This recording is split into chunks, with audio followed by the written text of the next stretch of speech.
ஸ்ரீமத் பாகவத்துல ஒரு ஸ்லோகம் சொல்லப்பட்டிருக்கு. ஸ்ருண்வதாம் ஸ்வகதா கிருஷ்ண புண்ணிய ஸ்ரவண கீர்த்தன ஹிருதயந்தஸ்தோஹி அபத்ராணி விதுன்னோதி சூர்ச்சதாம் அப்படின்னு சொல்றாங்க. இந்த ஸ்லோகத்துல அர்த்தம் என்ன அப்படின்னா, ஸ்ருண்வதாம் யார் ஒருத்தர் கேட்க ஆரம்பிக்கிறாங்களோ, எதை கேட்க ஆரம்பிக்கிறாங்களோ, ஸ்வகதா கிருஷ்ண கிருஷ்ணரை பற்றிய நாமங்களை கேட்க ஆரம்பிக்கிறாங்களோ, ஸ்ருண்வதாம் ஸ்வகதா கிருஷ்ண புண்ணிய ஸ்ரவண கீர்த்தனக அப்படின்னு சொல்றாங்க.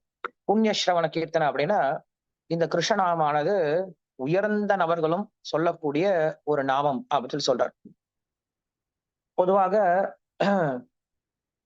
மந்திரங்கள் வேறுபடும். நாமெல்லாம் ஒரு சில மந்திரங்கள் சொல்லலாம். ரிஷிகள் எல்லாம் ஒரு சில மந்திரங்கள் சொல்லலாம். தேவர்களுக்குன்னு தனி ஒரு சில மந்திரங்கள் இருக்கு. இப்படி மந்திரங்கள்ல பாகுபாடுகள் இருக்கு, பிரிவினைகள் இருக்கு. ஆனா இருக்கிறதுல உயர்ந்த மந்திரம் என்ன அப்படின்னா பக்தர்கள் சொல்லக்கூடிய பகவானுடைய நாமம் அப்படிங்கிறது. புண்ணிய ஸ்ரவண கீர்த்தனை அப்படின்னு சொல்றாரு. இந்த உலகத்துல யாரெல்லாம் உயர்ந்த நபர்களா இருக்காங்களோ அவங்க என்ன பண்றாங்களா, பகவானுடைய நாமத்தை சொல்றாங்களா. நாம் மட்டும் தான் சொல்றோம் அப்படிங்கிறது கிடையாது. இந்த உலகத்துல உயர்ந்த குணங்களை உடையவர்கள், உயர்ந்த ஞானத்தை உடையவர்கள், உயர்ந்த பற்றின்மை உடையவர்கள், இப்படிப்பட்டவங்க என்ன பண்றாங்க, இந்த நாமத்தை சொல்றாங்களா. புண்ணிய ஸ்ரவண கீர்த்தனை. சரி, இந்த மந்திரத்தை சொன்னா என்ன ஆகும்? ஹிருதய அந்தஸ்தகா அபத்ராணி அப்படின்னு சொல்றேன். அபத்ரம், பத்ரம் அப்படின்னா பாதுகாப்பு, அபத்ரம் அப்படின்னா பயம், இல்லையா?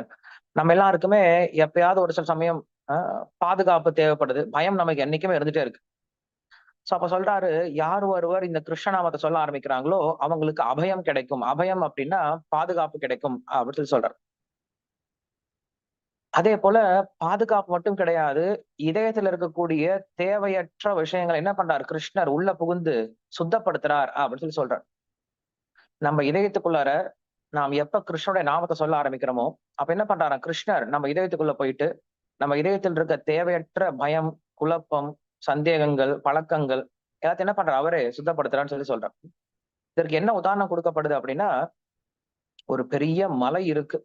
அந்த மலையை நீங்க உடைக்கணும் அப்படின்னா பல நூறு வருடம் ஆயிடும். ஒரு சின்ன உளிய வச்சோ இல்ல சுத்திய வச்சோ நீங்க உடைக்கணும் அப்படின்னா ரொம்ப கஷ்டம். இல்ல வெடி வச்சு வெடிச்சா கூட அந்த மலையை உடைக்கிறது அப்படிங்கிறது ரொம்ப கஷ்டமான ஒரு விஷயம் தான். அதுவே ஒரே ஒரு முறை அந்த மலை மேல ஒரு பெரிய இடி விழுந்துச்சுன்னு வச்சுக்கோங்களேன், அந்த மலை ரெண்டா சுக்கு நூறா போயிடும். அது போல என்ன பண்றாராம் பகவான், நம்ம இதயத்துக்குள்ளார நிறைய அழுக்குகள் இருக்கு இல்லையா, அது எல்லாத்தையும் நம்மளால சுத்தப்படுத்த முடியாது. அவ்வளவு அழுக்கு இருக்கு. அப்ப என்ன பண்ணும், பகவானே இறங்கி வந்தால் ஒழிய இந்த அழுக்க சுத்தப்படுத்த முடியாது அப்படின்னு சொல்றார். எங்க அம்மா அடிக்கடி சொல்லுவாங்க, நாங்க ரொம்ப துணியெல்லாம் அழுக்காகிட்டு கொண்டு போயிடும் அப்படின்னா, இந்த துணியெல்லாம் எரிச்சா தாண்டா இதோட அழுக்கே போகும்னு சொல்லுவாங்க. இந்த துணியெல்லாம் துவைக்கவே முடியாது, இது எரிச்சாதான் இதுல இருக்க அழுக்கே போகும்னு சொல்லுவாங்க.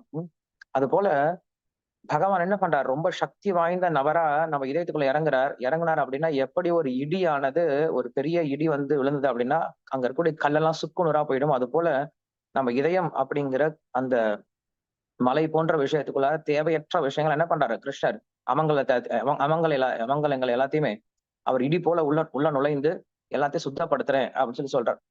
அதனால நாம் செய்ய வேண்டிய விஷயம் என்ன, சரி ரொம்ப எளிமையான விஷயம்தான். ஆனா இதற்கு சக்தியோ இதற்கு வரக்கூடிய பலன்களோ நமக்கு அநேகமான பலன்கள் இருக்கு. நம்ம இதை ரொம்ப எளிமையா இடம் போட்டுறக்கூடாது. நமக்கு நெல்லிக்காய் கேள்விப்பட்டிருப்பீங்க இல்லையா? சின்ன மலை நெல்லிக்காய் இவ்வளவு சின்ன சைஸா தான் இருக்கும். ஆனா அந்த நெல்லிக்காய் என்னமோ சின்னதா தான் இருக்கும். அதனுடைய பயன்கள் அப்படின்னு சொல்லி பார்த்தோம்னா நிறைய பயன்கள் இருக்கு. நிறைய பேருக்கு தெரியாமவே இருந்தது. இப்பதான் எல்லாரும் என்ன பண்றாங்க, நெல்லிக்காய் சாப்பிடுங்க, நெல்லிக்காய் சாப்பிடுங்க, எல்லாம் நெல்லிக்காய் சாப்பிட்டு இருக்காங்க.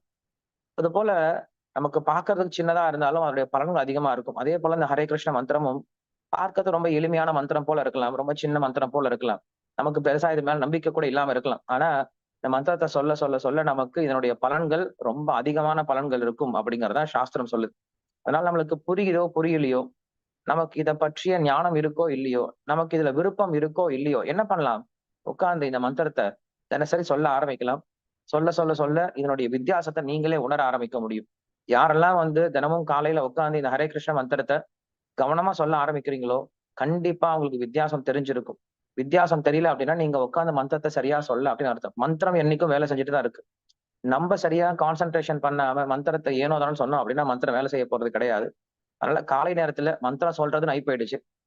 அப்ப என்ன பண்ணலாம், உட்காந்து ஒரு ஒரு 10 நிமிஷம் மட்டும் மற்ற எந்த காரியங்களும் செய்யாம மந்திரத்தை மட்டும் என்ன பண்ணலாம், ரொம்ப ஸ்ரத்தையோட சொல்ல முயற்சி பண்ணலாம். எல்லாருக்கும் ரொம்ப நன்றி. ஹரே கிருஷ்ணா.